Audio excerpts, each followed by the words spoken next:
Church. Today we'll be looking at the spiritual habit of praying scripture.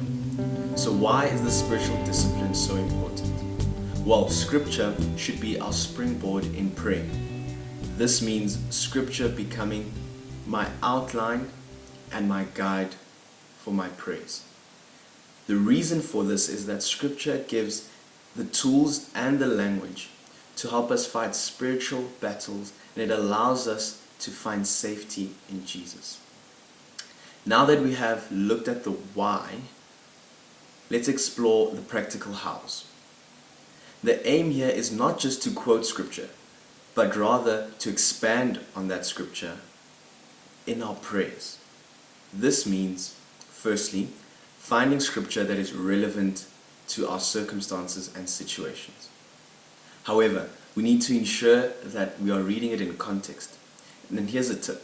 Read a little bit of the scripture above and a little bit of the scripture below of your chosen scripture. That will help put everything into context. Also, when reading the scripture, asking a question. And a question that has helped me is asking the question, what do we learn about God in this particular scripture?